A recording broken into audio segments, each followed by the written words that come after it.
إن الحمد لله نحمده ونستعينه ونستغفره ونعوذ بالله من شرور أنفسنا ومن سيئات أعمالنا من يهده الله فلا مضل له ومن يضلله فلا هادي له وأشهد أن لا إله إلا الله وحده لا شريك له وأشهد أن محمدا عبده ورسوله أما بعد فإن خير الحديث كتاب الله وخير الهدي هدي محمد صلى الله عليه وسلم وشر الأمور محدثاتها وكل محدثة بدعة وكل بدعة ضلالة وكل ضلالة في النار.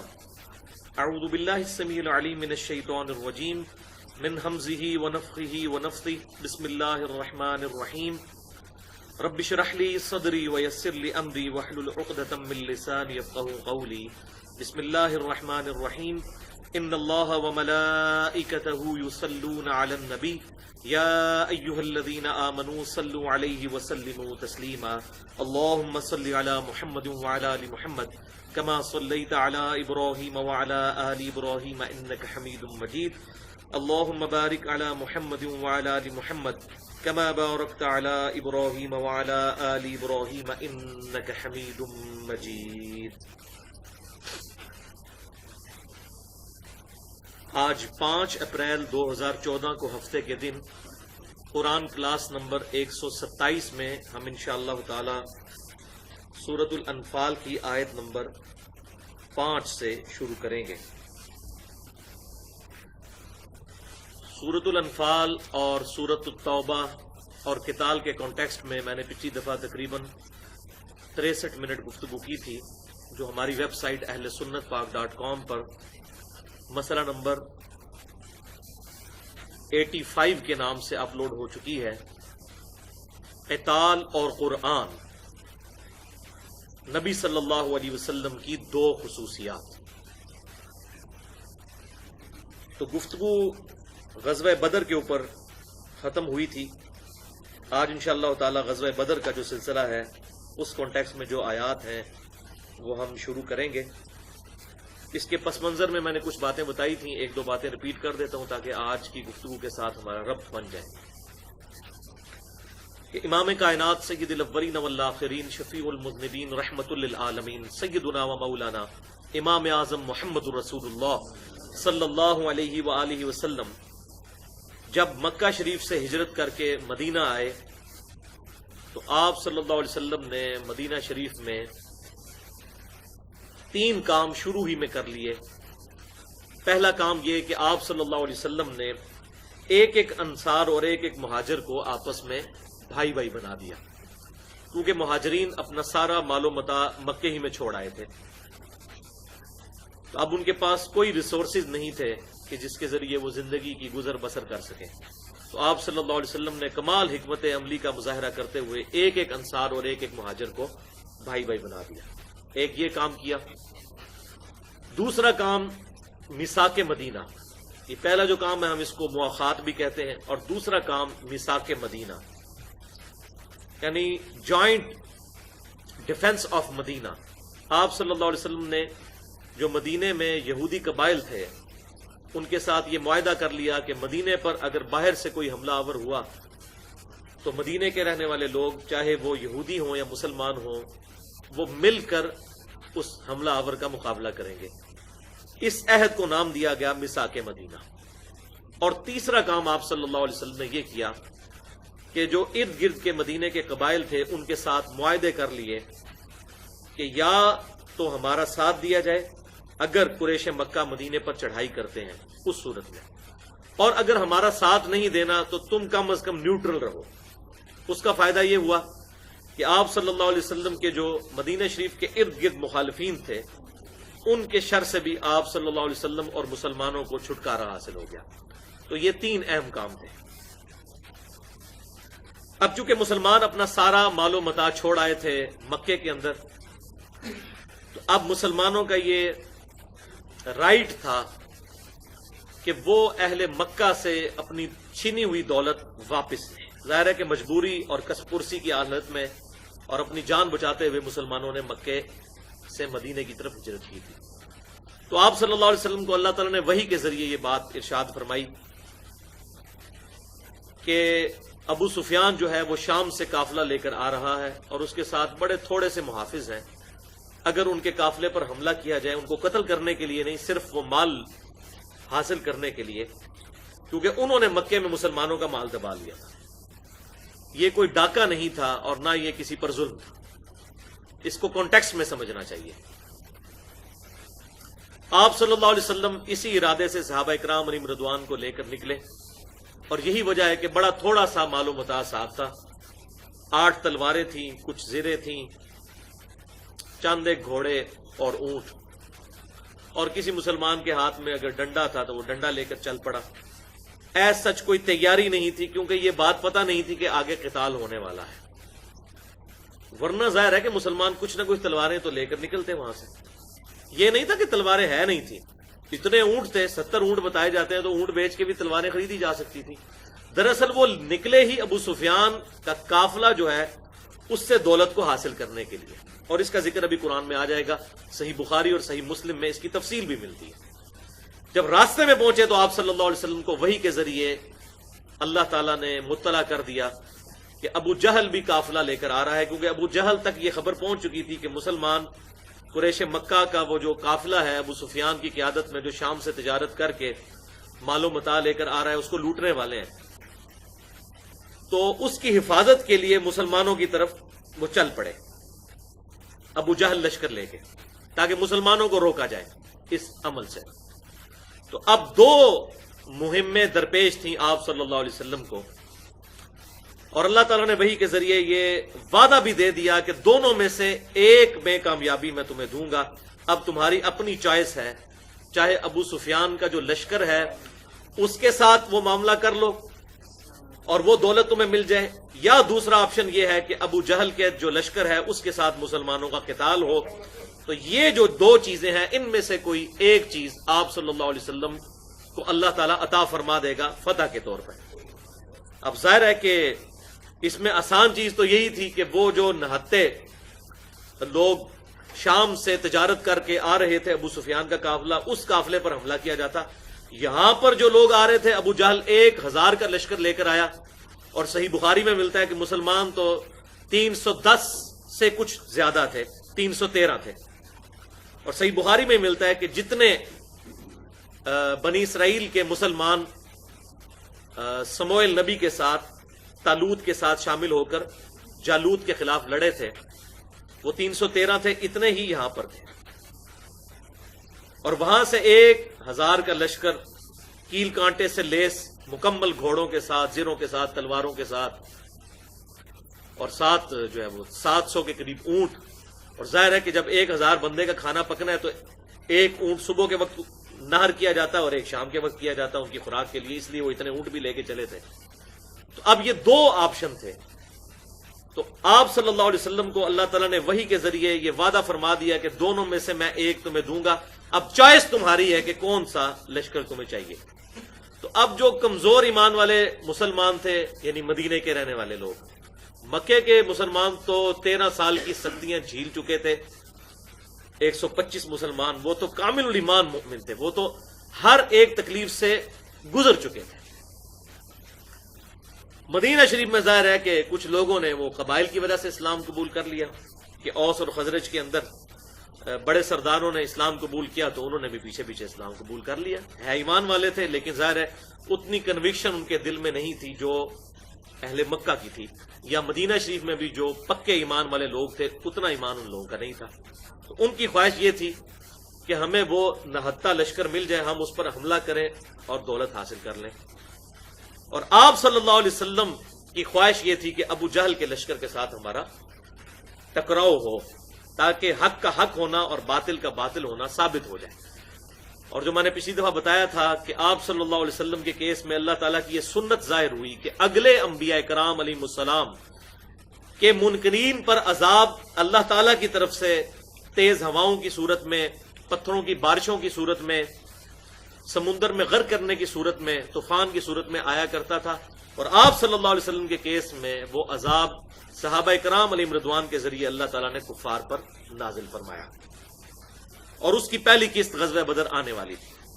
تو اب اس کا ذکر آ رہا ہے سورۃ الانفال کی آیت نمبر 5 سے، اور کانٹیکسٹ کیا شروع ہو رہا ہے؟ بسم اللہ الرحمن الرحیم، کما اخرج ربک من بیتک بالحق، بالکل اس طرح جس طرح کہ آپ صلی اللہ علیہ وسلم کو آپ کے رب نے نکالا اپنے گھر سے حق کے ساتھ، مقصد کے ساتھ۔ اس آیت کا تعلق پچھلی آیات کے ساتھ ہے کہ جیسا کہ مال غنیمت کے معاملے میں بھی صحابہ کرام علیہم رضوان میں اختلاف پیدا ہو گیا تھا، بالکل اس طریقے کا اختلاف غزوہ بدر سے شروع بھی ہوا تھا، اب اس اختلاف کا ذکر آ رہا ہے۔ وہ جو اختلاف ہے ہم اوپر پڑھ چکے۔ مال غنیمت کے حوالے سے مسلمانوں میں 3 گروہ بن گئے تھے۔ ایک وہ لوگ تھے جو میدان قتال میں کافروں سے لڑتے رہے، اور جب کافر بھاگ گئے تو انہوں نے سامان سمیٹنا شروع کر دیا۔ دوسرا گروہ وہ تھا جنہوں نے کافروں کا پیچھا کیا تاکہ کافر کہیں دوبارہ لوٹ نہ آئے، اور تیسرا گروہ وہ تھا جو آپ صلی اللہ علیہ وسلم کی حفاظت پہ مامور تھا۔ اب تینوں الگ الگ جو ہے وہ مال غنیمت کا دعویٰ کرتے تھے، لیکن مال غنیمت جو ہے وہ تو دوسروں نے سمیٹ لیا۔ تو اس پہ پھر آیت نازل ہوئی، یسألونک عن الانفال، اے محبوب صلی اللہ علیہ وسلم تم سے پوچھتے ہیں مال غنیمت کے بارے میں، قل الانفال للہ والرسول، تم فرما دو کہ مال غنیمت اللہ اور اس کے رسول کا ہے۔ فاتقوا اللہ، اللہ کا تقوی اختیار کرو، وَأَصْلِحُوا ذَاتَ بَيْنِكُمْ، اور آپس میں ایک دوسرے کی اصلاح کی کوشش کرو، وَأَطِيعُوا اللَّهَ وَرَسُولَهُ، اور اطاعت کرو اللہ اور اس کے رسول کی، ان کنتم مؤمنین، اگر تم واقعی مؤمنین ہو۔ اور پھر سورۃ الانفال کے 5ویں رکوع میں وہ مال غنیمت کس طرح تقسیم ہوگا، کتنا حصہ کس کو ملے گا، وہ ڈیٹیل آ جائے گی۔ تو اب اس کے ساتھ اللہ تعالیٰ جوڑ رہا ہے کہ صحابہ کرام علیہم رضوان کو بیسیکلی خطاب کیا جا رہا ہے کہ اس وقت بھی مال غنیمت کے ایشو میں بھی تم لڑے، اور اسی طرح کا اختلاف تمہارا اس سے پہلے غزوہ بدر کے کیس میں بھی ہوا، کما اخرجا، جیسا کہ ہوا تھا اس وقت اختلاف جبکہ اے نبی صلی اللہ علیہ وسلم، اخرجا کا ربک کا من بیتک بالحق، آپ صلی اللہ علیہ وسلم کو آپ کے رب نے حق کے ساتھ، مقصد کے ساتھ اپنے گھر سے نکالا۔ وَإِنَّ فَرِيقًا مِّنَ الْمُؤْمِنِينَ لَكَارِهُونَ، اور بے شک مومنین میں سے ایک گروہ ایسا تھا جو کہ قتال کے معاملے میں دل میں کراہت کرتا تھا۔ ظاہر ہے زندگی تو سب کو پیاری ہوتی ہے، زندگی کی جو محبت ہے اور جینے کی خواہش، یہ تو اللہ تعالیٰ نے ہماری جبلت اور انسٹنکٹ میں ڈال دی ہے۔ تو یہ تمام مومنین کا حساب نہیں تھا، وہ مومنین جو ابھی کامل الایمان نہیں ہوئے تھے، یہ ان کا ذکر آ رہا ہے۔ یجادلونک فی الحق، اے محبوب صلی اللہ علیہ وسلم وہ مومنین آپ سے جھگڑا کر رہے تھے، آپ سے بحث کر رہے تھے، بعد ما تبین کانما یساقون الی الموت، بعد اس کے کہ ان پر حق واضح ہو چکا تھا کہ یہ اللہ کے رسول ہیں صلی اللہ علیہ وسلم، ان کی اطاعت ہم پر واجب ہے۔ آپ صلی اللہ علیہ وسلم اگر اس چیز کا ارادہ رکھتے ہیں کہ ان 2 گروہوں میں سے ہم نے ابو جہل کے ساتھ ٹکرانا ہے، تو تم اپنے نبی پر اعتماد کرو کہ اللہ تعالیٰ ان کی مدد فرمائے گا، نہ کہ یہ کہ تم کمزور لشکر کی طرف چل پڑو، ابو سفیان کے لشکر کی طرف۔ تو اے محبوب صلی اللہ علیہ وسلم یہ تم سے جھگڑ رہے تھے حق بات کے واضح ہو جانے کے بعد۔ جب آپ صلی اللہ علیہ وسلم کو حق مان لیا تو اس کے بعد آپ صلی اللہ علیہ وسلم کے حکم پر لبیک کہنا چاہیے تھا، چاہے اس کا نتیجہ کچھ بھی نکلنے والا تھا۔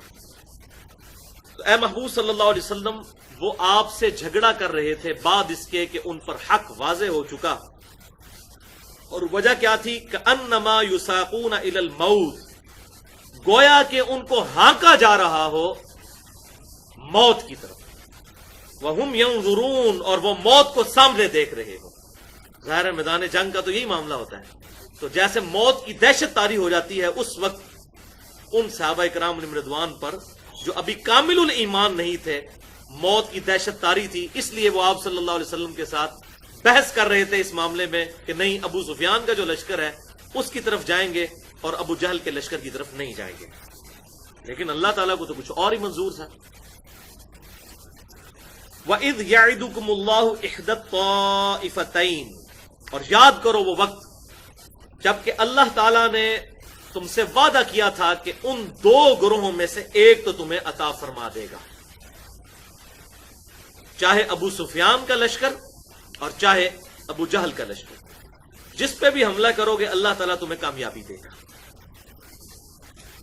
انہا لکم، کہ وہ تمہارے لیے ہے، دونوں میں سے ایک لشکر، وَتُوَدُّونَ أَنَّ غَيْرَ ذَاتِ الشَّوْكَةِ، اور تم پسند کرتے تھے نہتے گروہ کو، تکون لکم، کہ وہ تمہارے حصے میں آئے، یعنی ابو سفیان کا لشکر تم چاہتے تھے کہ ان کے پاس تو کوئی لڑنے والے لوگ موجود نہیں ہیں اور اس لشکر پہ ہم حملہ کریں، وہاں سے مال بھی مل جائے گا اور جان بخشی بھی ہو جائے گی، جبکہ اللہ تعالیٰ کچھ اور فیصلہ فرما چکا تھا، اور وہ یہ کہ صحابہ اکرام کے ذریعے کافروں پر عذاب استیصال کی پہلی قسط غزوہ بدر کی شکل میں گر پڑے۔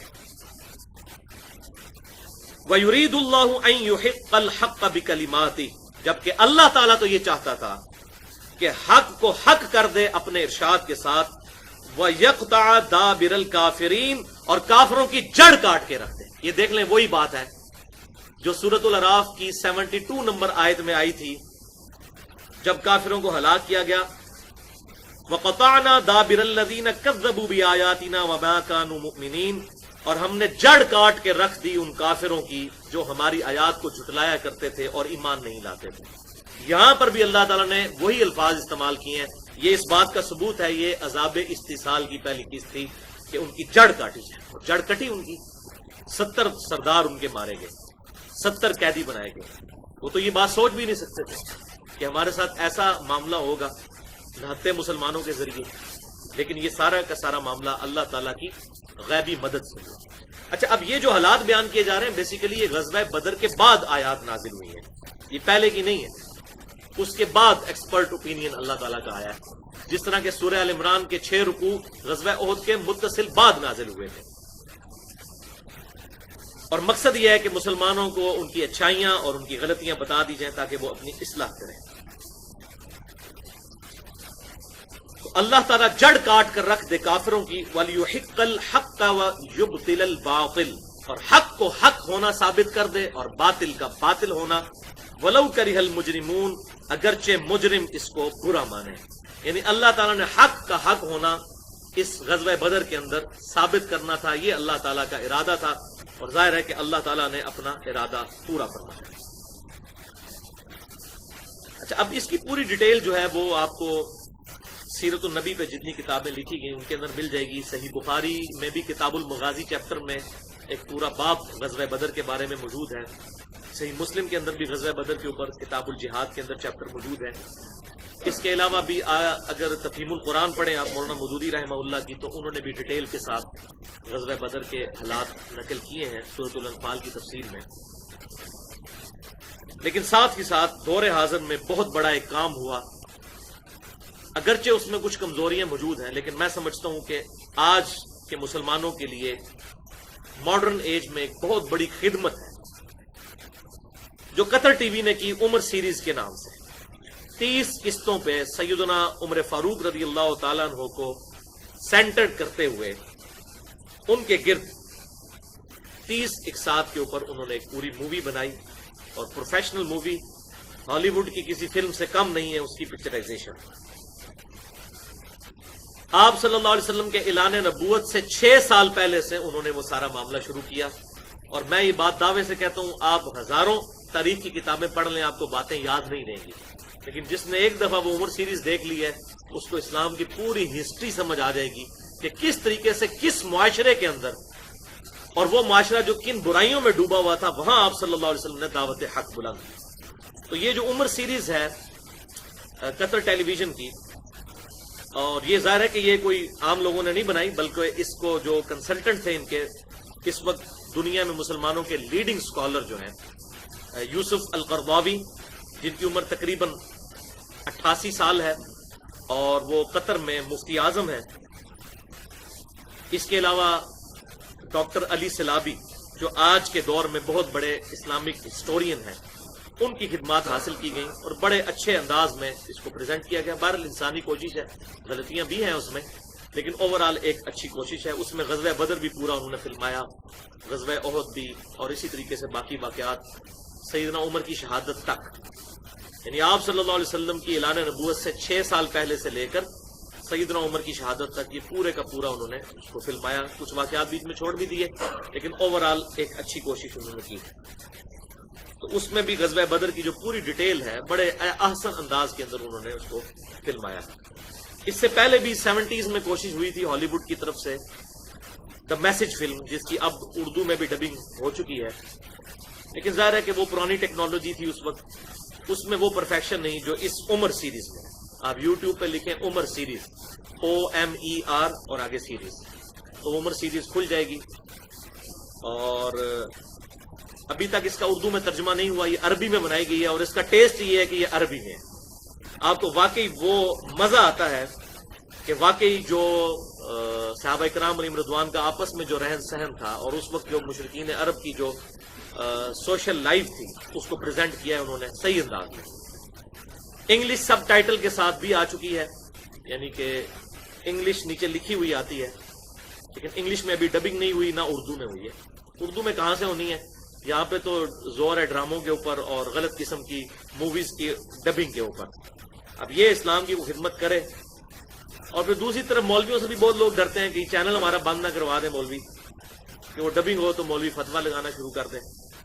تو ظاہر ہے ان کی سمجھ میں تو بات دیر سے آتی ہے، اتنی جلدی سمجھ نہیں آتی۔ پہلے یہی لوگ تھے جو ویڈیو فلم کے بڑے مخالفین تھے، ہم اس وقت بھی دلائل کے ساتھ یہ بات کرتے تھے کہ بھائی ویڈیو فلم کا معاملہ بالکل ڈفرنٹ ہے، تصویر کا معاملہ بالکل ڈفرنٹ ہے، اس کو مکس نہ کریں۔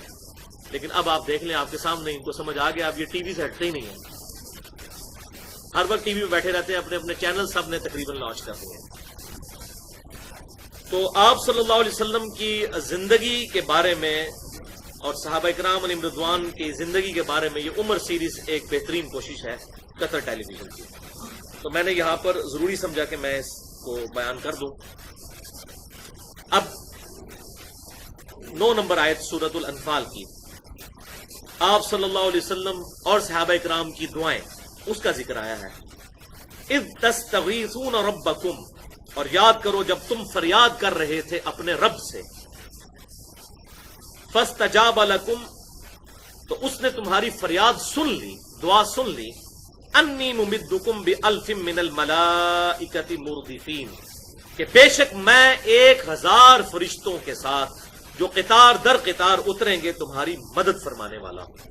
یہ آپ صلی اللہ علیہ وسلم کو تسلی دے دی گئی کہ اگر 1000 کا لشکر ابو جہل لے کر آ گیا تو میں 1000 فرشتے نازل کر دوں گا، لیکن یہ فرشتے صرف مسلمانوں کی تسلی کے لیے، باقی فرشتوں کے ذریعے کیا ہونا تھا؟ اللہ تعالیٰ خود مدد فرمانے والا ہے۔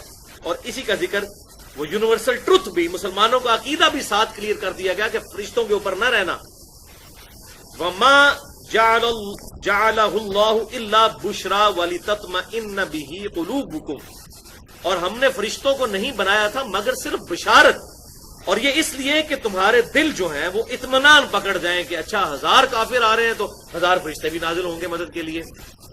وَمَن نَّصْرُ إِلَّا مِنْ عِنْدِ اللَّهِ، اور یہ بات یاد رکھو کہ مدد نہیں تھی مگر صرف اللہ کی طرف سے۔ یہ فرشتوں نے کیا کرنا تھا؟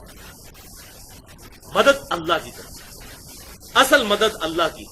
یہ فرشتے صرف تمہارے دل کو استقامت دینے کے لیے اور دل کو سکون دینے کے لیے تھے کہ 1000 فرشتے آگے جی۔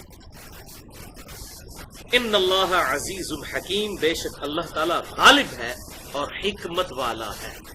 وہ غالب ہے، بغیر فرشتوں کے بھی کافروں کا خاتمہ کر سکتا ہے، لیکن اس کی حکمت کا تقاضا یہ ہے کہ اس نے انسانوں کی وہ اس کمزوری کو، اس کو کمپنسیٹ کرنے کے لیے، جو انسان سوچتا ہے کہ 1000 آگے تو 1000 فرشتے ہیں، یہ اس نے حکمت عملی اڈاپٹ کی، ورنہ اللہ تعالیٰ کو ان چیزوں کی ضرورت نہیں، اللہ تعالیٰ غالب ہے۔ الحمدللہ۔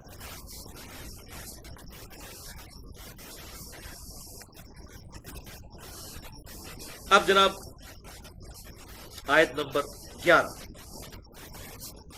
اذ یغشیکم النعاس امنۃ منہ، اور یاد کرو وہ وقت جب کہ تمہیں ڈھانپ لیا تھا غنودگی نے، امنۃ منہ، تاکہ وہ تمہارے لیے سکون کا باعث ہو۔ انسان کو بہت تھکاوٹ ہو اور ٹینشن ہو، اور اس حالت میں اگر نیند آ جائے تو انسان کی ٹینشن ریلیز ہو جاتی ہے۔ پریشانی کے عالم میں نیند نہیں آتی، انسان کی نیند اڑ جاتی ہے، وہ اسی لیے کہ وہ پریشانی کا تقاضا ہے، اور سکون کا تقاضا یہ ہے کہ نیند آئے۔ تو اللہ تعالیٰ نے معجزانہ طور پر مسلمانوں پر غنودگی طاری کر دی غزوہ بدر کے موقع پر، تاکہ ان کی تھکاوٹ بھی اتر جائے اور ان کا دل سکون پا جائے۔ یہ اللہ تعالیٰ کی طرف سے معجزانہ معاملہ ہوا۔ ایک یہ معجزہ ہوا۔ دوسرا، وَيُنَزِّلُ عَلَيْكُم مِّنَ السَّمَاءِ مَاءً، اور آسمان سے پانی اتار دیا، بارش ہو گئی۔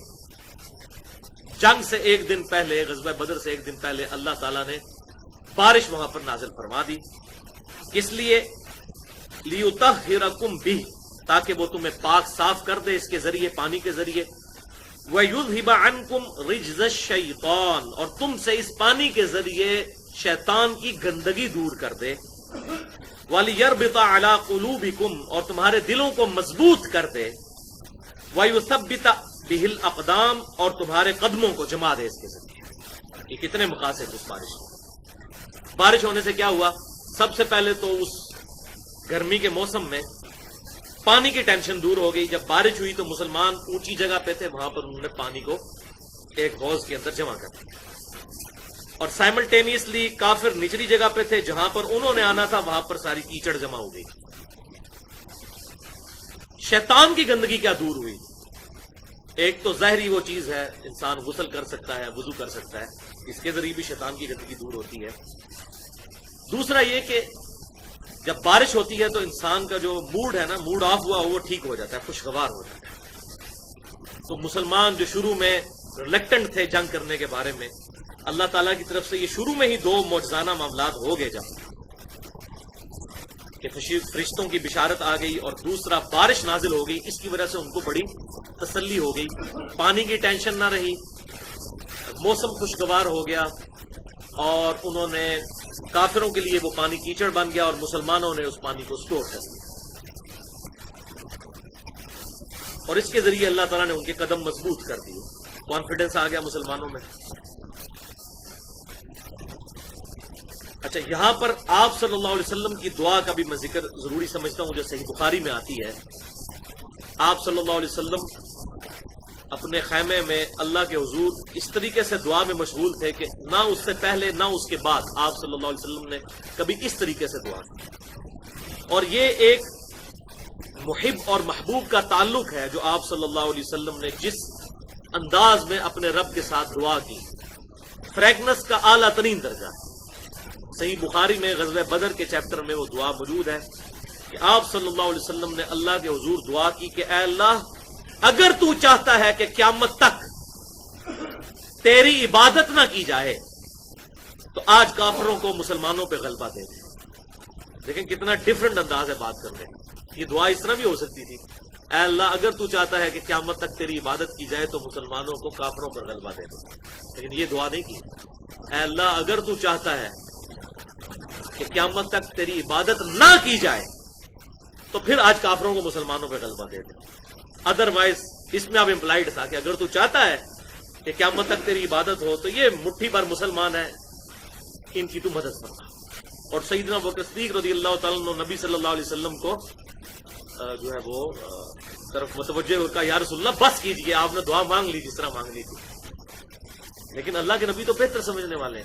اور جب یہ دعا کی آپ صلی اللہ علیہ وسلم پھر غائب خیمے سے باہر نکلے، اور آپ صلی اللہ علیہ وسلم نے وہاں فرمایا کہ ان کی جماعت پیٹ پھیر کر بھاگ جائے گی، اللہ تعالیٰ نے مجھے بشارت دے دی۔ اس ٹائم کوئی سوچ سکتا تھا کہ ان نہتے مسلمانوں کے ذریعے اتنے بڑے لشکر جرار کو کیسے شکست دی جائے گی؟ اللہ تعالیٰ نے وعدہ فرمایا، الحمدللہ۔ اذ یوحی ربک الی الملائکہ، اور یاد کرو وہ وقت جب کہ اللہ تعالیٰ نے فرشتوں کی طرف وحی فرمائی، انی معکم، اے میرے فرشتوں میں تمہارے ساتھ ہوں، فثبتوا الذین آمنوا، تو تم مضبوط کرو ایمان والوں کے قدموں کو میدان جنگ میں۔ یعنی فرشتوں کی تائید کے ساتھ مسلمانوں کے دل جمے رہے۔ اللہ تعالیٰ نے ایک ظاہری سبب بنایا، اس کے بغیر بھی ہو سکتا ہے، جیسا کہ ایک اور سبب جو صحیح مسلم میں حدیث ہے کہ ہر انسان کے ساتھ ایک شیطان اور ایک فرشتہ اٹیچ ہے، شیطان اسے برائی کی طرف لگاتا ہے اور فرشتہ اس کو اچھائی کی طرف مائل کرتا ہے۔ اور اندر سے بعض اوقات انسان جب اچھا کام کرتا ہے تو اندر سے انسان کو فیل ہوتا ہے جیسے اندر سے کوئی اسے شاباش دے رہا ہے، اور بیسیکلی فرشتہ ہی وہ اس کا اللہ تعالیٰ کی طرف سے قدم مضبوط کرنے والا ہوتا ہے۔ تو آپ صلی اللہ علیہ وسلم کے ذریعے صحابہ کرام علیہم رضوان کو اللہ تعالیٰ نے ثابت قدم رکھا میدان جنگ میں، اور فرشتوں کی طرف وہی فرمائی کہ اے میرے فرشتوں میں تمہارے ساتھ ہوں، تم ایمان والوں کو ثابت قدم رکھو میدان جنگ میں۔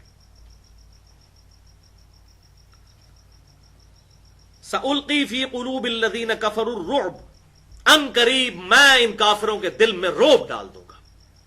اور جب رعب پڑ جائے، کانفیڈنس لوز ہو جائے نا، تو چاہے اگلا کمزور بھی ہو، انسان شکست کھا جاتا ہے، جس کی نمائندہ مثال ہماری پاکستان کی کرکٹ ٹیم ہے۔ بڑے میچز کے اندر رعب پڑ جاتا ہے تو جیتا ہوا میچ بھی ہار جاتے ہیں۔ جب رعب ڈال دیا جائے تو بہادر سے بہادر شخص بھی بزدل ہو جاتا ہے۔ فرشتوں کے ذریعے اللہ تعالیٰ نے رعب ڈال دیا۔ اور صحیح بخاری میں ایک حدیث مجھے ضمناً یاد آ گئی غزوہ بدر کے چیپٹر میں، کہ سیدنا جبرائیل علیہ السلام حاضر ہوئے اور کہا یا رسول اللہ صلی اللہ علیہ وسلم، آپ کے صحابہ کرام علیہم رضوان میں سب سے افضل کون ہے؟ تو آپ صلی اللہ علیہ وسلم نے کہا کہ سب سے افضل صحابہ میں وہ ہیں جن صحابہ نے غزوہ بدر میں حصہ لیا۔ تو حضرت جبرائیل نے عرض کی کہ یا رسول اللہ صلی اللہ علیہ وسلم، ہم فرشتوں میں بھی سب سے افضل فرشتے وہ ہیں جو غزوہ بدر میں آپ صلی اللہ علیہ وسلم کے ساتھ شامل ہوئے۔ اللہ اکبر کبیرہ والحمد للہ کثیرا وسبحان اللہ بکرۃ واصیلا۔ تو آپ صلی اللہ علیہ وسلم کی نسبت کی برکت فرشتوں کو بھی حاصل ہے۔ فرشتوں میں بھی وہ فرشتے افضل ہیں جو غزوہ بدر میں آپ صلی اللہ علیہ وسلم کے ساتھ شامل ہوئے۔ یہ صحیح بخاری میں حدیث موجود ہے۔ تو فرشتوں کو اللہ نے وحی کی کہ میں تمہارے ساتھ ہوں، تم ایمان والوں کے قدم کو جماؤ، ان قریب میں کافروں کے دلوں میں رعب ڈال دوں گا۔ فَضْرِبُوا فَوْقَ الْأَعْنَاقِ وَضْرِبُوا مِنْهُمْ كُلَّ بَنَانٍ، پس پھر تم ان کی گردنیں مارنا اور ان کے ہر جوڑ پر چوٹ لگانا۔ ظاہر ہے کہ جب وہ اپنا کانفیڈنس ہی لوز کر جائیں گے تو یہی معاملات ہوں گے۔ اور اس طرح کا معاملہ مسلمانوں کے ساتھ بھی ہوا تاتاریوں کے ہاتھوں، حتیٰ کہ یہاں تک واقعات رپورٹ ہوئے ہیں کہ ایک تاتاری ہوتا تھا اور 50 مسلمان سامنے ہیں تو ان کو کہتا تھا ادھر کھڑے رہو، میں ابھی آتا ہوں۔ گھر سے جا کے تلوار لے کے آتا تھا اور ساروں کی گردنیں کاٹ دیتا تھا، کیونکہ روب پڑ گیا تھا۔ اللہ تعالیٰ کی طرف سے عذاب کا کوڑا مسلمانوں پہ برسا تھا ان کی عیاشیوں اور بدماشیوں کی وجہ سے۔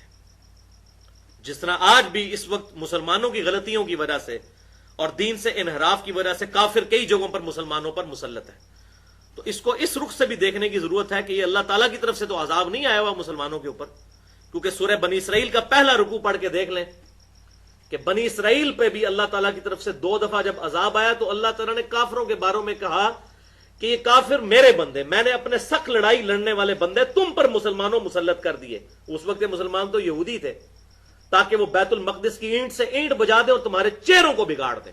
کیوں؟ تم نے پیغمبروں کی نافرمانی کی۔ تو اگر بنی اسرائیل کے ساتھ یہ معاملہ ہوا تو مسلمانوں کے ساتھ بھی یہ معاملہ ہونے والا ہے۔ اور ہم دیکھتے ہیں تاریخ کے اندر، اور اب بھی نمائندہ مثالیں دنیا کے اندر موجود ہیں مسلمانوں کی غلط حرکتوں کی وجہ سے، وَلِعَوْذُ بِاللَّهِ تَعَالَى۔ تو تم پھر مسلمانوں ان کی گردنیں کاٹنا اور ان کے جوڑوں پر ضرب لگانا۔ اور اس کی وجہ کیا ہے؟ ذَلِكَ بِأَنَّهُمْ شَاقُّوا اللَّهَ وَرَسُولَهُ، یہ اس لیے کہ انہوں نے مخالفت کی اللہ اور اس کے رسول کی۔ وَمَن يُشَاقِقِ اللَّهَ وَرَسُولَهُ، اور جو کوئی مخالفت کرے گا، جھگڑا کرے گا اللہ اور اس کے رسول کے ساتھ، فَإِنَّ اللَّهَ شَدِيدُ الْعِقَابِ، تو بے شک اللہ تعالی شدید عذاب دینے والا ہے، گرفت فرمانے والا ہے۔ ذَلِكُمْ فَذُوقُوهُ، اے حق کے دشمنوں یہ ہے سزا، پس اس کا مزہ چکھو۔ وَأَنَّ لِلْكَافِرِينَ عَذَابَ النَّارِ، اور بے شک کافروں کے لیے آخرت کا جو عذاب، آگ کا عذاب ہے، وہ ابھی باقی ہے۔ وَلِعَوْذُ بِاللَّهِ تَعَالَى۔ تو بیسیکلی یہ جو کافر مکی قرآن میں بھی بار بار آتا ہے کہ مسلمانوں سے کہتے تھے وہ کہاں ہے عذاب جس کا تم ہمیں ڈراوا دیتے ہو، لے آؤ وہ عذاب۔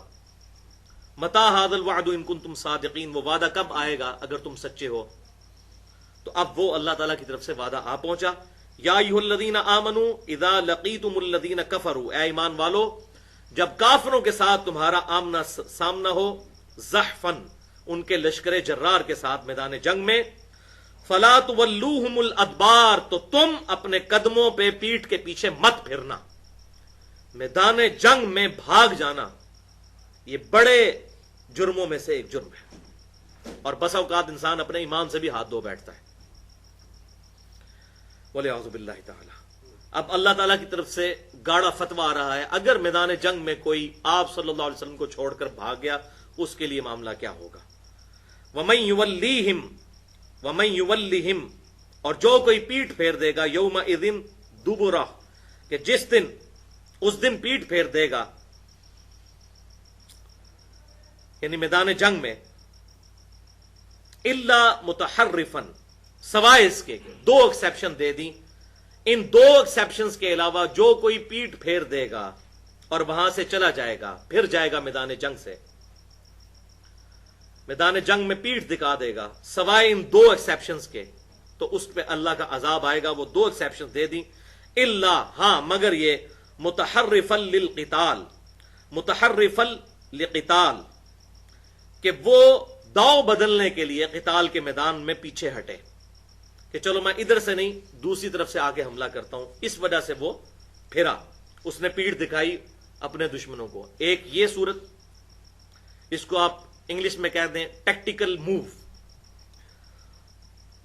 او متحیزا الی فئۃ یا پھر اگلے گروہ جو ہے وہ اگلا گروہ وہ پچھلے گروہ کے ساتھ آ کر ملے جس کو آج کی ماڈرن جنگ کی لینگویج میں کہتے ہیں آرڈرلی ریٹریٹ کہ بعض اوقات جو سپہ سالار ہوتا ہے اس کی طرف سے آرڈر آتا ہے کہ جو اگلے محاذ پہ لڑ رہے ہیں وہ پچھلوں کے آ کے ساتھ ملے اور پھر ہم مل کر ان کے اوپر حملہ کرتے ہیں تو سوائے اس کے کہ ٹیکٹیکل موو ہو یا آرڈرلی ریٹریٹ ہو داؤ بدلنا ہو یا سپہ سالار کے حکم پہ پیچھے آنا ہو ان دو پلٹنوں کے علاوہ اگر کوئی میدان جنگ میں بزدلی کی وجہ سے پیٹھ دکھا گیا دشمنوں کو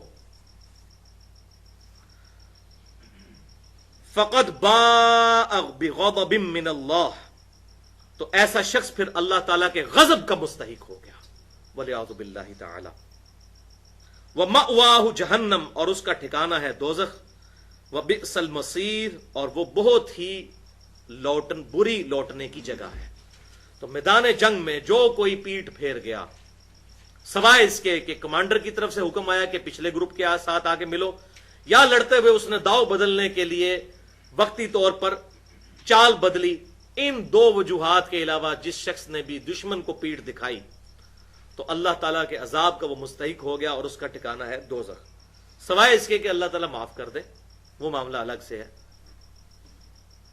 جیسا کہ صحیح بخاری میں آتا ہے کہ غزوہ احد کے وقت سوائے چند ایک صحابہ کے سب لوگ بھگدڑ میں آپ صلی اللہ علیہ وسلم کو چھوڑ کے بھاگ گئے تھے جس کو پھر رافضی جو ہیں وہ کہتے ہیں کہ صحابہ کرام حضور کو چھوڑ کر چلے گئے لیکن اسی سورہ آل عمران کے اندر اللہ تعالیٰ نے ان کو معاف بھی فرما دیا غلطی تھی ہم خام خواہ جھوٹا دفاع نہیں کرتے کہ وہ نہیں بھاگے تھے حضرت عثمان غنی بھی ان میں شامل تھے رضی اللہ تعالیٰ عنہ لیکن دوسری طرف یہ ہے کہ اللہ تعالیٰ نے ان کی غلطی معاف بھی کر دی تھی لیکن رول یہی ہے کہ جو کوئی ایسا کرے گا اب اللہ تعالیٰ تو معاف کر سکتا ہے لیکن اللہ تعالیٰ نے ڈرانے کے طور پہ یہ بات فرما دی کہ جس نے ایسا معاملہ کیا تو وہ اللہ کے غضب کا پھر شکار ہو جائے گا والعیاذ باللہ تعالی اب ذکر آ رہا ہے وہ اللہ تعالیٰ کی طرف سے جو غیبی مدد ہوئی تھی فلم تقتلوہم ولکن اللہ قتلہم تو اے مسلمانوں تم نے کافروں کو قتل نہیں کیا بلکہ اللہ نے ان کو قتل کیا تمہاری تو حالت ہی کوئی نہیں تھی ان سے لڑنے والی یہ اللہ تعالیٰ کی غیبی مدد تھی جس کی وجہ سے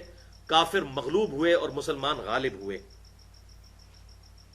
وما رمیت اذ رمیت ولکن اللہ رما اور اے محبوب صلی اللہ علیہ وسلم پرٹیکولرلی آپ کے بارے میں جو اس وقت آپ صلی اللہ علیہ وسلم نے اپنی مٹھی میں خاک بھر کے کافروں کی طرف پھینکی تھی اور وہ ایسی خاک کی برکت ظاہر ہوئی کہ ہر کافر کی آنکھ میں جا کے پڑی اور وہ اندھے ہو گئے تو اے محبوب صلی اللہ علیہ وسلم جو اس وقت خاک آپ نے پھینکی تھی وہ آپ نے ہی نہیں پھینکی تھی بلکہ اللہ نے پھینکی تھی اللہ اکبر کبیرہ تو یہ آپ صلی اللہ علیہ وسلم کو اللہ تعالیٰ نے خصوصیت عطا فرمائی کہ آپ صلی اللہ علیہ وسلم کے ہاتھ کو اللہ نے اپنا ہاتھ قرار دیا یہ بہت بڑی فضیلت ہے تو اے محبوب صلی اللہ علیہ وسلم جو اس وقت کنکریاں یا وہ خاک جو آپ نے کافروں کی طرف پھینکی تھی وہ آپ نے نہیں پھینکی تھی وہ تو اللہ نے پھینکی تھی وَلِيُبْلِيَ الْمُؤْمِنِينَ مِنْهُ بَلَاءً حَسَنًا تاکہ اللہ تعالیٰ مومنین پر بہترین احسان فرمائے ظاہر ہے یہ احسان ہی ہے کہ کافروں کی آنکھوں میں جا کے پڑی اور کافر جو ہے وہ پشت دکھا گئے اور مسلمانوں کو غلبہ ان پر حاصل ہوا ان اللہ سمیع علیم بے شک اللہ تعالیٰ سننے والا اور جاننے والا ہے ذالکم وان اللہ موہن کید الکافرین، اور یہ تو ہوا اور بے شک اللہ تعالی کمزور کرنے والا ہے کافروں کے مکر و فریب کو۔ ان تستفتحوا، اب وہ آگئی بات، اے کافرو تم فیصلہ طلب کرتے تھے نا، بار بار کہتے تھے کب آئے گا عذاب، کب آئے گا وہ فتح کا دن، متی ھذا الفتح ان کنتم صادقین، متی ھذا الوعد ان کنتم صادقین، تم ہم سے وہ فتح مانگتے تھے نا کہ وہ فتح کا دن کب آئے گا کہ جب مسلمانوں کو کافروں پر غلبہ نصیب ہوگا۔ ان تستفتحوا، تم مانگ رہے تھے نا ہم سے فتح، فقد جاءکم الفتح، تو آ گیا ہے اب فتح کا دن، یہ اللہ تعالیٰ کی طرف سے تم پر عذاب آ گیا، عذاب استحصال کی پہلی قسط غزوہ بدر کی شکل میں۔ وَإِن تَنْتَهُوا، اور اگر اب بھی تم باز آ جاؤ اپنی حرکتوں سے، فَهُوَ خَيْرٌ لَكُمْ، تو وہ تمہارے لیے بہتر ہوگا۔ وَإِن تَعُودُوا، اور اگر تم پھر لوٹ کر آئے، نعود، تو پھر ہم بھی لوٹیں گے، تمہیں پھر اسی طریقے سے عذاب کا مزہ چکھائیں گے۔ وَلَن تُغْنِيَ عَنْكُمْ فِئَتُكُمْ شَيْئًا وَلَوْ كَثُرَتْ، اور تمہیں کوئی فائدہ نہیں پہنچائے گی کوئی جماعت، چاہے وہ تمہاری مدد کرے، اور نہ تمہاری کثرت تمہیں فائدہ پہنچا سکے گی اللہ تعالیٰ کے مقابلے پہ، جب اللہ نے تمہارے لیے عذاب کا فیصلہ کر لیا۔ وَأَنَّ اللَّهَ مَعَ الْمُؤْمِنِينَ، اور بے شک اللہ تعالیٰ مؤمنین کے ساتھ ہے۔ تو اس میں بھی بیسیکلی کافروں کو یہ دھمکی دی گئی کہ اب اس واضح فتح کے بعد بھی تمہیں یقین آ جانا چاہیے کہ یہ اللہ کے پیغمبر ہیں، اور آپ صلی اللہ علیہ وسلم کی اللہ تعالیٰ نے مدد فرمائی، کیونکہ ابو جہل کا بھی یہی خیال تھا۔ ابو جہل نے جو غزوہ بدر سے ایک دن پہلے دعا کی، اس نے بھی اللہ کو پکارا، اور اس دعا کا کچھ حصہ یہاں پر آگے سورۃ الانفال میں بھی آ جائے گا کہ اے اللہ اگر واقعی یہ تیرا پیغمبر حق ہے اور ہم اس پر ایمان نہیں لا رہے تو آسمان سے ہم پر پتھروں کی بارش نازل کر دے۔ اور پھر وہ کہتے دیکھو کوئی پتھر نازل نہیں ہوئے لہذا یہ جھوٹے ہیں۔ اسی طریقے سے اے اللہ اس محمد کو ہلاک کر دے، معاذ اللہ استغفر اللہ، جس نے رحمی رشتوں کو توڑ دیا، باپ کو بیٹے سے، بیٹے کو باپ سے، بھائی کو بھائی سے جدا کر دیا۔ ظاہر ہے جب گھر میں بیٹے نے اسلام قبول کر لیا، باپ ابھی کفر پہ ہے، تو ظاہر ہے جدائی تو آ گئی۔ ہم قریش ایک جماعت تھے، اس محمد صلی اللہ علیہ وسلم نے آ کے یہاں پر پھوٹ ڈالی مسلمان اور کافر کی بنیاد کے اوپر، تو اے اللہ اس کو ہلاک کر جس نے ہمارے اندر یہ پھوٹ ڈال دی۔ وہ بھی اللہ سے مانگتے تھے، تو اللہ تعالیٰ نے کہا کہ اچھا، اور پھر وہ کہتا تھا کہ یہ غزوہ بدر فیصلہ کرے گا کون حق پر ہے، جس کی فتح ہوگی وہ حق پر ہوگا۔ تو اصل میں اس کو ابو جہل کو یہ جواب دیا جا رہا ہے، ان تستفتحوا فقد جاءکم الفتح، تم فتح ہی مانگتے تھے نا ابو جہل مجھ سے دعا کر کے، تو دیکھو میری طرف سے فتح آ گئی، لیکن تمہارے لیے نہیں، محمد صلی اللہ علیہ وسلم اور ان کے فالورز کے لیے۔ لہذا یہ بات تم پر بالکل واضح ہو جانی چاہیے کہ اللہ تبارک و تعالی آپ صلی اللہ علیہ وسلم کے ساتھ ہے، اور ابو جہل خود بھی مارا گیا۔ تو پچھلے کافروں کو اللہ تعالیٰ فرما رہا ہے کہ اب بھی اس میں خیریت ہے کہ تم حق بات قبول کر لو، ادروائز اگر تم نے دوبارہ کوئی ایسی ایکٹیویٹی کی تو اللہ تعالیٰ کا دوبارہ عذاب آئے گا، اور وہ بھی آیا پھر غزوہ احد کی شکل میں۔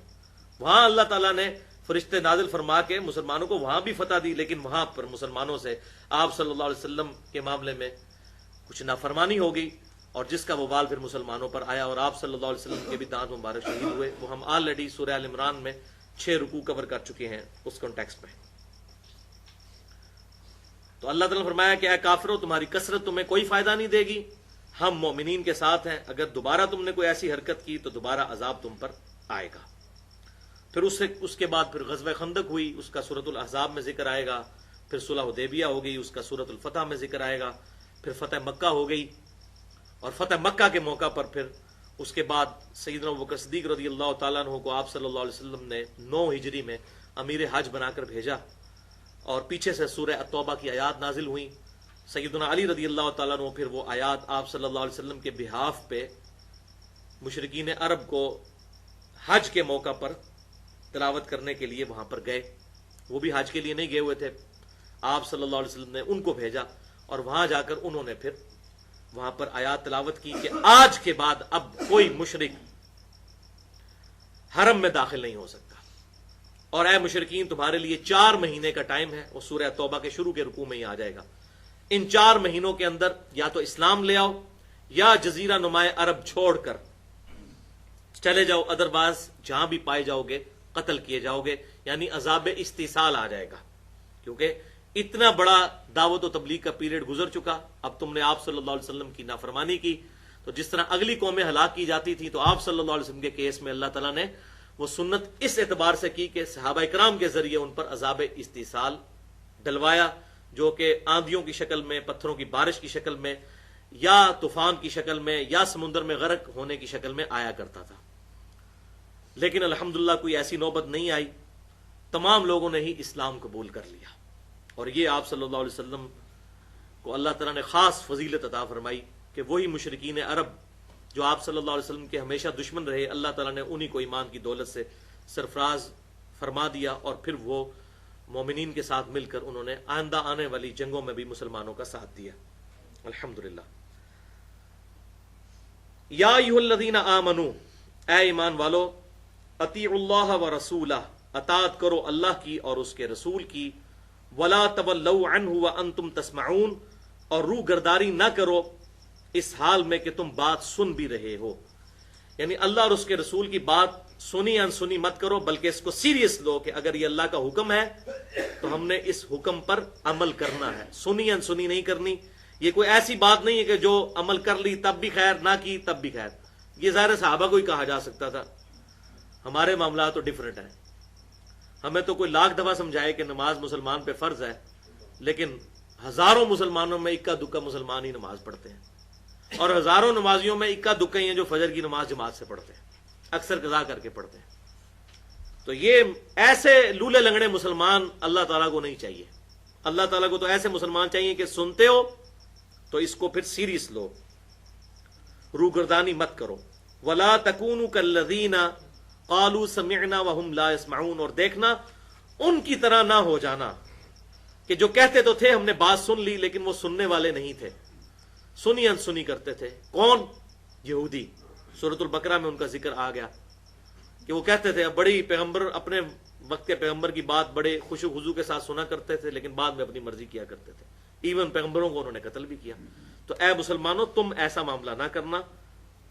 اب اللہ تعالیٰ کی طرف سے گاڑا فتویٰ آ رہا ہے، ان شر الدواب عند اللہ، بے شک سب سے بدترین جانور وہ ہیں۔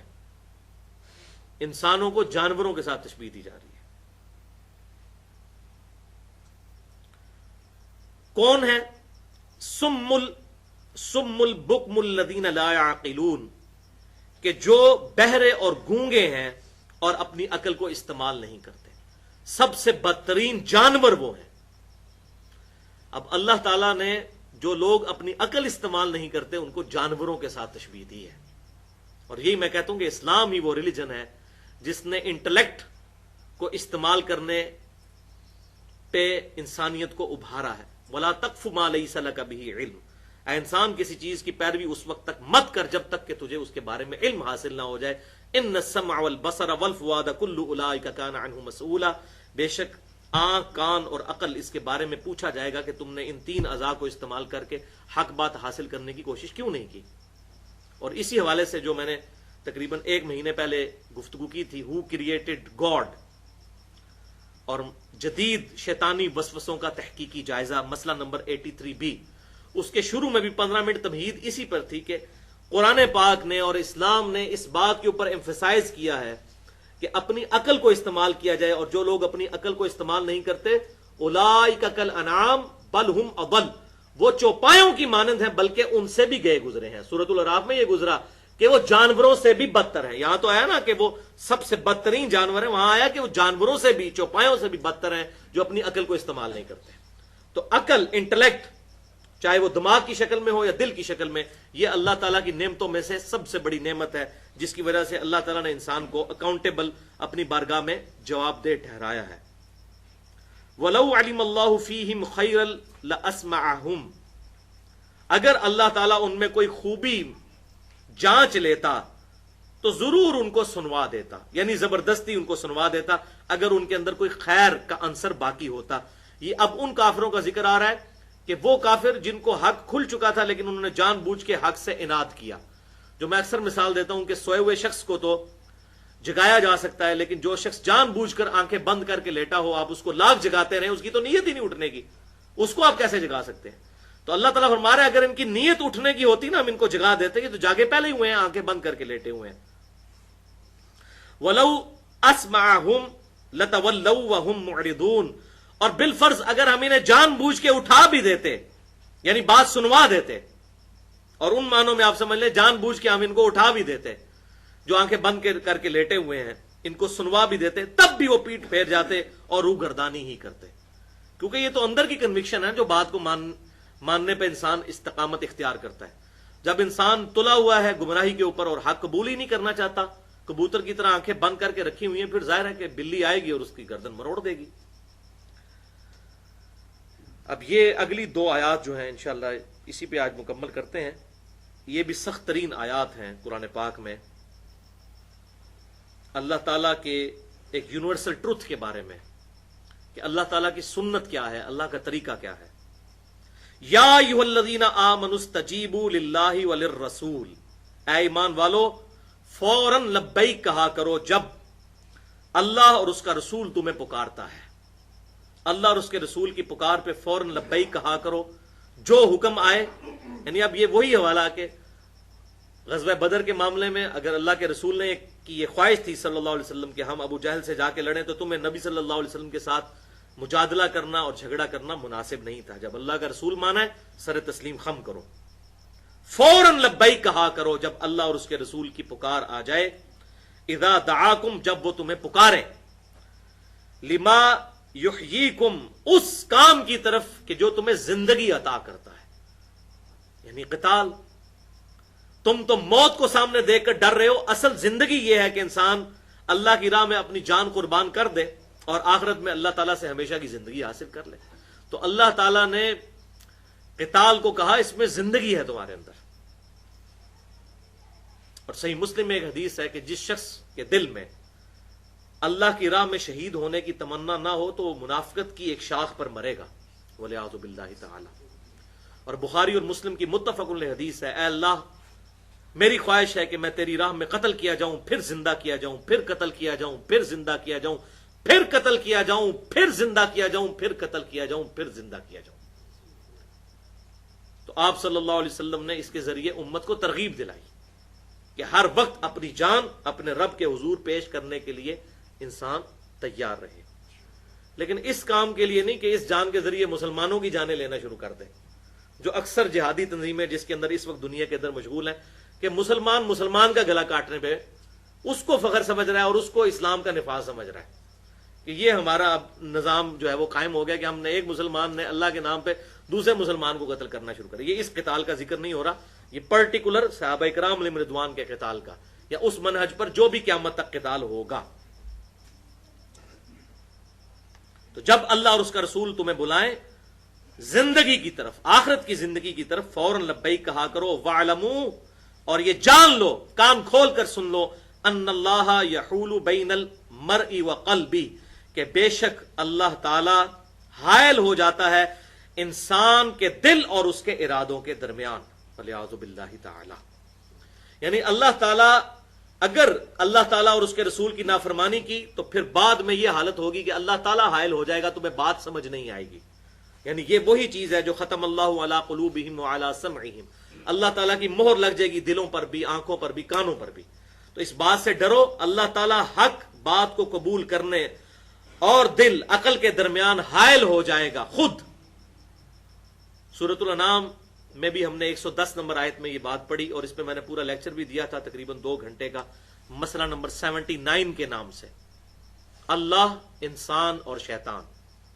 اس میں نے وہ آیات بھی کوٹ کی تھی کہ اللہ تعالیٰ کی تقدیر کب انسان پر غالب ہوتی ہے؟ جب انسان خود اپنے لیے گمراہی خریدتا ہے. اللہ تعالیٰ تو کبھی نہیں چاہتا کہ اس کے بندے دوزخ میں جائیں. اگر یہ چیز ہوتی تو اللہ تعالیٰ انبیاء کرام کو دنیا میں مبعوث کرتا اور کتابیں بھیجتا. اللہ نے تو آخری درجے میں جا کر انسانیت کی فلاح کی کوشش کی ہے، بلکہ کامل کوشش ہے، کوشش نہیں اسے کہنا چاہیے، کامل حکمت عملی اختیار کی ہے. اس کے باوجود اگر خود دوزخ میں جانا چاہے، اللہ تعالیٰ کا جلال اس پر آ جائے گا. اور یہ مسلمانوں یاد رکھو، اس کو ہلکا نہ سمجھنا. ہو سکتا ہے کسی موقع پر تم نبی صلی اللہ علیہ وسلم کی نافرمانی کرو اور یہ سمجھ لو کہ ہم بعد میں معافی مانگ لیں گے، تو ایسا نہیں ہوگا. پھر اللہ تعالیٰ حائل ہو جائے گا تمہارے دل اور تمہارے ارادوں کے درمیان. تم چاہو گے بھی تو تمہیں اسلام کے اندر اٹریکشن فیل نہیں ہوگی. وَلِعَاذُ بِاللَّهِ تَعَالَى.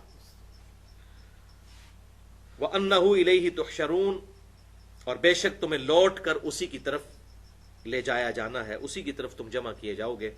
وَاتَّقُوا، اور ڈر جاؤ، فِتْنَةً لَا تُصِيبَنَّ الَّذِينَ ظَلَمُوا مِنْكُمْ خَاصَّةً، اس فتنے سے کہ جو خالص صرف ان لوگوں پر نہیں آئے گا کہ جو ظلم کرنے والے ہیں، بلکہ سب پر آ جائے گا. اور اس کو بھی میں نے بریف کیا ہے پہلے بھی کئی دفعہ، امر بالمعروف و نہی عن المنکر کے حوالے سے.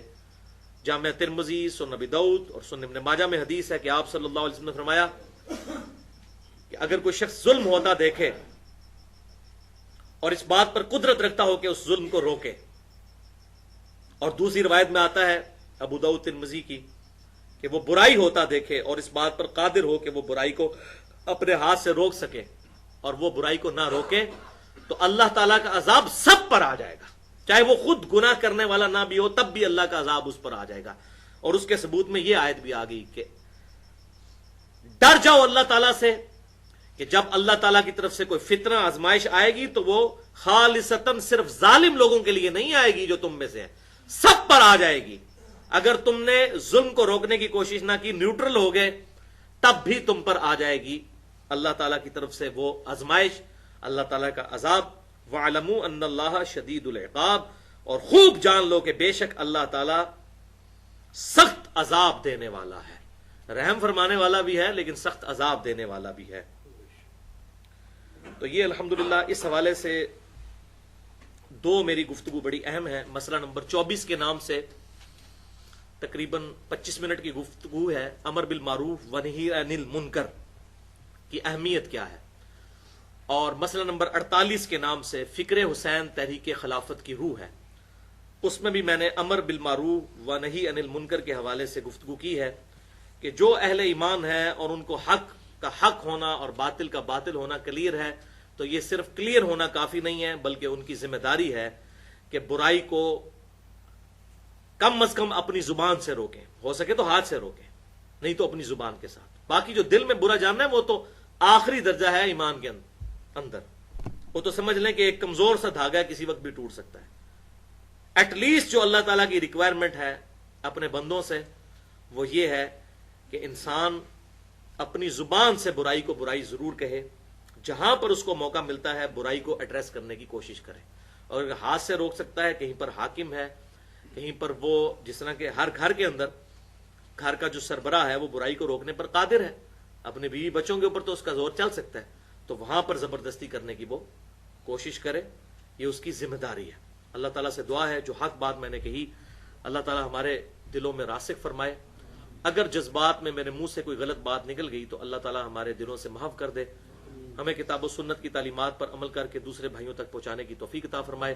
سبحانک اللہم و بحمدک، اشہد ان لا الہ الا انت، استغفرک و اتوب الیک، وما علینا الا البلاغ المبین.